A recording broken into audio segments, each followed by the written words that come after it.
আল্লাহ রাব্বুল আলামিন পবিত্র কোরআনুল কারীমের মধ্যে সুন্দর করে ডাকতে বান্দা বান্দির জানা যায়, ও বান্দা বান্দিরা, তোমাদের জন্য আমি দুইটা নির্দেশ দিয়ে দিলাম।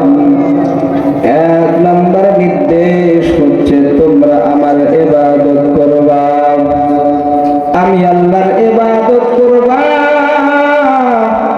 আমার ইবাদত ব্যতীত অন্য কারো ইবাদত করা যাবে না। আল্লাহ রাব্বুল আলামিন দুই নম্বর নির্দেশ দিয়ে দেন, আমার ইবাদতের পরে তোমার পিতা মাতার খেদমত করবা। পিতা মাতার খেদমত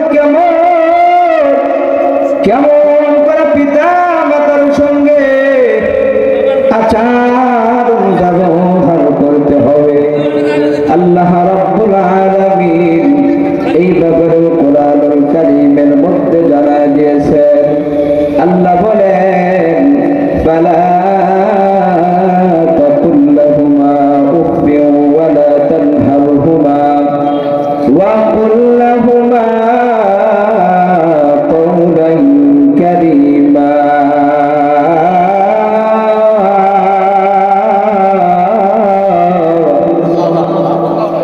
আল্লাহ রাব্বুল আলামিন বলতেছে, তোমরা তোমাদের পিতা মাতার সঙ্গে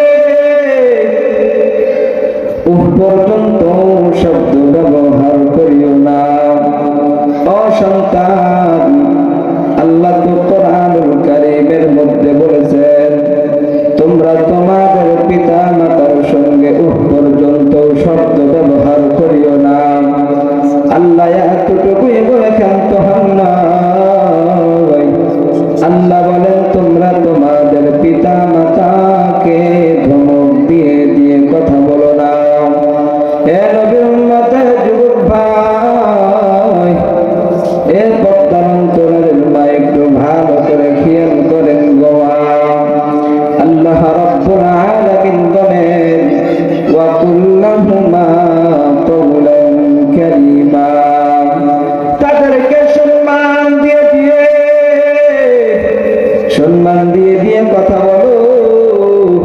আল্লাহ রাব্বুল আলামিন অপর আয়াতের মধ্যে জানায় দেয়, আল্লাহ বলেন, ওয়াসফির লাহুমা জানাহাদ যুল্লি মিনার রাহমাতি ওয়া কুর রাব্বিরহামহুমা কামা রাব্বায়ানি সগীরা। আল্লাহ তাআলা বলে, তোমরা তোমাদের পিতা মাতার সঙ্গে কেমন ব্যবহার করবা। তোমরা তোমাদের পিতা মাতার সঙ্গে নম্র সভ্য ভদ্রতার দ্বারা তাদের সঙ্গে মিশিয়ে দিবা, তাদের সঙ্গে বেয়াদবি করবা না। আল্লাহ তাআলা বলেন, আমার কাছে দোয়া করো, ওয়া কুর রাব্বিরহামহুমা কামা রাব্বায়ানি সগীরা। ও দয়ার মালিক রব, ও আল্লাহ, তুমি আমার পিতা মাতার প্রতি দয়া করো গো আল্লাহ। আয় আল্লাহ, যেই মা যেই বাবা আমার শৈশবকাল থেকে আমাদেরকে লালিত পালিত করেছে, অসন্তান, তুমি জানো না রে, তোমার মা তোমাদের কেমনে লালিত পালিত করেছে। তুমি যখন ঘুমাইতা, রাত্রি যখন 2টা বেজে যাইত, 2টা বাজার পর যখন তুমি ডান মুড়া শুয়ে থাকতা, যখন প্রসাব করে দিতা, মা ঘুম থেকে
তোমাকে গর্ভের মধ্যে ধারণ করিয়াছে। শুধু তাই নয়, ওই মা সন্তানের জন্ম দিতে যাইয়া সন্তানরা দুনিয়ার মুখ দেখাতে যাইয়া মা কত মা কবরে চলিয়া গিয়েছে। ওই মার বদদুয়া নেওয়া যাবে না। ও আল্লাহর বান্দারা, ভালো করে খেয়াল করে, খোদার কসম করে বলতেছি রে ভাই, মা যদি বদদুয়া করে যায়, মার বদদুয়া করতে দেরি হবে, আল্লাহ কবুল করতে দেরি করবেন না। আল্লাহ রাব্বুল আলামিন, আল্লাহ তাআলাই তো জানা দিয়েছে, এক আল্লাহর বান্দা ওলিও কিন্তু মার বদদুয়া থেকে বাঁচতে পারে নাই। এক আল্লাহর বান্দা পাহাড়ের চূড়ায় ইবাদতখানা বানাইছে, যেই জায়গার মধ্যে ইবাদত করবে সর্বদা সব সময় অল টাইম ওই জায়গার মধ্যে ইবাদত করে। আল্লাহর বান্দার নাম জুরাইজ। আল্লাহর বান্দা ইবাদত খানা বানাইলেন ইবাদত করার জন্য। যখন রুমের ভিতরে প্রবেশ করিয়া যায়, সব সময় অল টাইম সর্বদা ওই জায়গার মধ্যে ওই ইবাদত খানার মধ্যে ইবাদত করতেন। আল্লাহর বান্দা একদিন ইবাদত করতেছে, জনম দুঃখিনী মা এসে সন্তানকে ডাক দেয়, ও সন্তান আসুনি বাবা শুনে। সন্তান সাড়া দেয় না। সন্তান সালাত নামাজ আদায় করতেছেন। সন্তান চিন্তা করে, একদিকে আমার মা আমার স্মরণ করিয়াছে, আর একদিকে আমি আল্লাহর ডাকে সাড়া দিতেছি। এখন আমি কি করব? আমি তো কোন দিকে যাইতে পারতেছি না। সন্তান সিদ্ধান্ত নিয়ে নেয়। সন্তান বলে, না না, আমি মার ডাকে সাড়া দিব না। আল্লাহর ডাকে সাড়া দিয়েছে। প্রথম দিন চলে যাওয়ার পর, প্রথম দিন যাওয়ার পর দ্বিতীয় দিন আবার চলে আসলেন। ও সন্তান, ও সন্তান আসুনে বাবা। সন্তান সাড়া দেয় না। সন্তান ওই সময় পর্যন্ত নামাজগত অবস্থার ভিতরে রয়েছেন। সন্তান চিন্তা করে, আমি তো আল্লাহর ডাকে সাড়া দিতেছি, মার ডাকে কেমনে সাড়া দিব রে বাবা? ও নবীর উম্মত, একটু ভালো করে খেয়াল করবেন। মা দ্বিতীয় দিন ডাকার পর সন্তান সাড়া দেয় নাই। সন্তান না সাড়া দেওয়ার কারণে মা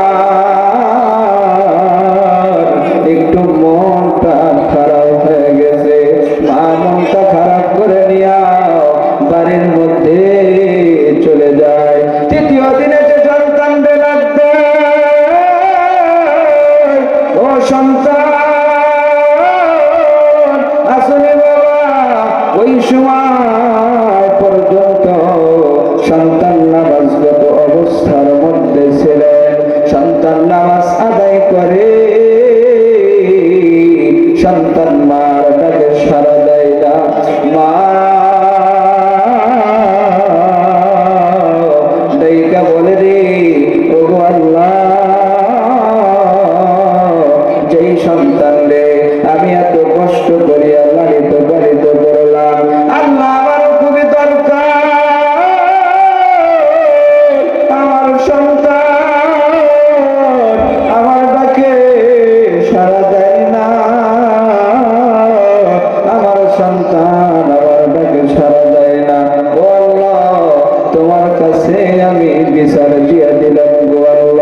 সন্তানের প্রতি পিতামাতা যদি রাজি খুশি হয়ে যায়, আল্লাহ বলেন আমিও রাজি খুশি হয়ে যাই। এবার মা বদদুয়া করার পর আল্লাহ কবুল করেছে। আল্লাহ কবুল করার পর এবার গ্রামের মধ্যে একটা পেশাব খারাপ মহিলা ছিল। গ্রামের মধ্যে এত খারাপ একটা মহিলা ছিল রে বাবা। গ্রামের কিছু মাতুব্বর, গ্রামের কিছু নেতারা তাকে ধরে বললেন, তুমি যদি তার সঙ্গে খারাপ কাজ করতে পারো তাহলে তোমাকে পুরস্কৃত করা হবে। ও বাজার, এবার মহিলাকে অফার দিয়া সাজাইয়া বুঝাইয়া এবার মহিলারে পাঠা দিলেন। ওই আল্লাহর বান্দি এবার থানার মধ্যে প্রবেশ করলেন। ও বাজার, আমি সংক্ষেপে আগায়া যাই। এবার মহিলা ইবাদত খানার মধ্যে প্রবেশ করলেন। ইবাদত খানার মধ্যে প্রবেশ করার পর ওই সময় পর্যন্ত আল্লাহর ওলি নামাজরত অবস্থার মধ্যে ছিলেন। ওই মহিলা জুরাইজের অপেক্ষায় বসে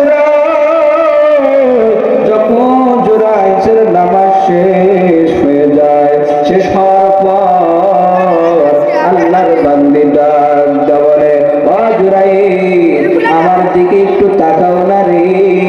দেখো দেখো দেখো আমি কত সুন্দর করে সাজগুজু করে এসেছি, আমার দিকে একটু তাকাও।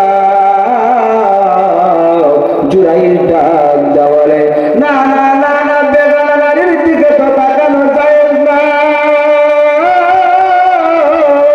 আমি বেগানা নারীর দিকে তাকাইতে পারবো না। আল্লাহর বান্দি এবার অফার দিয়ে দেয়, ও আল্লাহর বান্দা, ও জুরাইজ, এই রুমের মধ্যে তো কেউ নাই, কেউ নাই, কেউ নাই। তুমি যদি এখন আমাকে চাও তাহলে তুমি আমাকে ভোগ করতে পারো। তুমি যদি চাও এখন যা ইচ্ছা তাই করতে পারো। আল্লাহর বান্দা ডাক দে বলে, ও আল্লাহর বান্দি, ভালো করে শোনো, তোমার অন্তরের মধ্যে কি তাকওয়া নাই, আল্লাহর ভয় নাই? তুমি এই কথাটা তুমি কেমনে বললা? আল্লাহর বান্দা এবার জুরাইজ ডাক দে বলে, জুরাইজ বলতেছি, এই রুমের মধ্যে কেউ নাই, এই রুমের মধ্যে আমি আর তুমি, এই রুমের মধ্যে তো দুনিয়ার কোনো মানুষ নাই, দুনিয়ার কোনো ব্যক্তি নাই। আল্লাহর বান্দা জবাব দিয়ে দেয়, কেউ নাই, কেউ নাই। আমি কেমনে সবার চোখ ফাঁকি দিতে পারবো? আল্লাহ বলেছে, ওয়া মা কুম আইনামা কুনতুম ফাআইনামা তুওয়াল্লু ফাতাম্মা ওয়াজহুল্লাহ। আল্লাহ রাব্বুল আলামিন বলেছে, ও বান্দা, কোথায় থাকবা? জঙ্গলের মধ্যে থাকবা, ঘরের মধ্যে থাকবা, কেউ নাই, আমি আল্লাহ তোমার দিকে সর্বদা সব সময় বান্দা অল টাইম তাকায়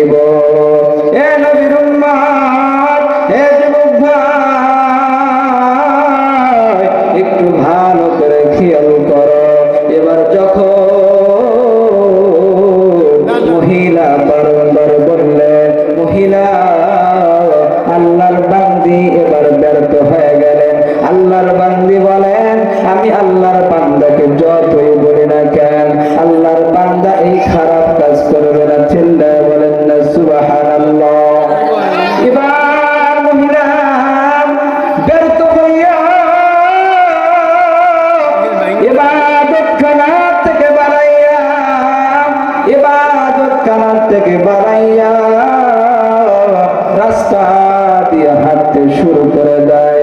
হাঁটতে হাঁটতে যাইতে দেখে একটা রাখাল পথের মাঝখানে দাঁড়ায় আছে। রাখালের কাছে দাঁড়াইছে, রাখাল রেজা বলতেছিল, রাখাল ভাই দেখো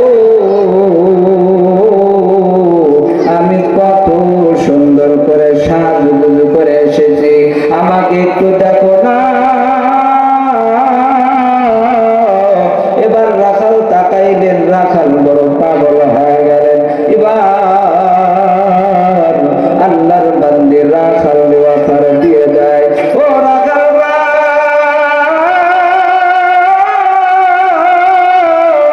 এই জায়গার মধ্যে তো কেউ নাই, কেউ নাই, দুনিয়ার কোনো মানুষ নাই, দুনিয়ার কোনো ব্যক্তি নাই।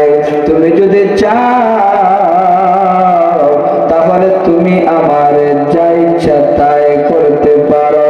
রাখাল মনে মনে চিন্তা করে, হায় হায় আমি তো এটাই চেয়েছিলাম। রাখালের সঙ্গে এবার আল্লাহর বান্দি খারাপ কাজ করে ফেললেন। খারাপ কাজ করার পর আল্লাহর বান্দি বাড়ির দিকে রওনা।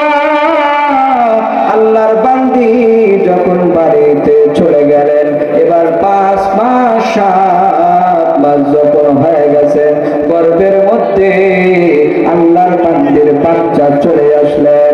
বাচ্চা আসার পর মা জিজ্ঞাসা, কন্যা সন্তান আমার, বলো এই খারাপ কাজটা কোথায় দেওয়া করেছ? মারে বলতে চাই না, মারে বলে না। আল্লাহর বান্দির যখন বাচ্চাটা প্রসব করলো, যখন জমিনের ভিতরে ভূমিষ্ঠ হইল, যখন জন্মগ্রহণ করলেন, জন্মগ্রহণ করার পর এবার এলাকার লোকজন চলে আসলেন। আল্লাহর বান্দিকে ডাকতে বলে, ও আল্লাহর বান্দি বলো, তোমার তো বিবাহ শাদী হয় নাই, তাহলে তোমার গর্ভে কেমনে বাচ্চা আসলো বলো না। আল্লাহর বান্দি ডাকতে বলে, এই বাচ্চা কার জাননি, জাননি তোমরা ওই যে পাহাড়ের চূড়ায় ইবাদত খানা বানাইছে, ইবাদত করেন, এই বাচ্চা হচ্ছে ওই আল্লাহর ওলির। চিল্লা বলবেন না নাউজুবিল্লাহ। আল্লাহর বান্দি যখন এই কথা বলেছে, বলার পর গ্রামের লোকজন অনেক খেপে গেলেন, রাগে রাগান্বিত হয়ে গেলেন। রাগে রাগান্বিত হয়ে যাওয়ার পর সাধারণত আপনারা গ্রামের মধ্যে দেখবেন, যখন একটা ভালো লোক খারাপ কাজ করে বসে, কেউ তারে দেখতে পারে না। এবার আল্লাহর বান্দারে, আল্লাহর ওলিরে মারার জন্য লাঠি লুটি নিয়ে মারার জন্য রেডি হয়ে গেলেন। এবারে সে আল্লাহর বান্দার ইবাদত খানা ভেঙে দিলেন। ইবাদত খানা ভাঙার পর আল্লাহর বান্দার ডাক বলে, তুমি যে ইবাদত খানা বানাইছো লুচ্চামি করার জন্য, হায় হায় কি বলে রে। এবার গ্রামের লোকজন সবাই একটা বিচার আসন গ্রহণ করলেন। বিচার আসন গ্রহণ করার পর এবার জুরাইসরে দাঁড় করাইলেন। এবার জুরাইস মাতব্বরদেরকে ডাক দেওয়ারে, এলাকাবাসীকে ডাক দেওয়ারে, ও এলাকাবাসী শোনো, তোমরা আমাকে যা বিচার করবা আমি সবটাই রাজি আছি, কিন্তু আমার একটা প্রশ্ন, আমাকে একটা সুযোগ দাও। আল্লাহর বান্দা এবার জবাব দিয়ে দেয়, আমি 2 রাকাত নামাজ আদায় করতে চাই। আল্লাহ রাব্বুল আলামিন বলেন, ইয়া আইয়ুহাল্লাযীনা আমানুস্তাঈনু বিস-সাবরি ওয়াস-সালাহ।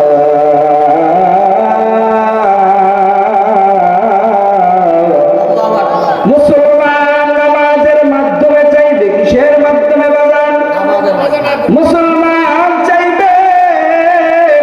নামাজের মাধ্যমে সবুর এখতিয়ার ধৈর্য ধারণ করবে। এবার আল্লাহর বান্দা 2 রাকাত নামাজ আদায় করার পর আল্লাহর বান্দা আল্লাহর ডাক বলতেছেন, ও দয়ার মালিক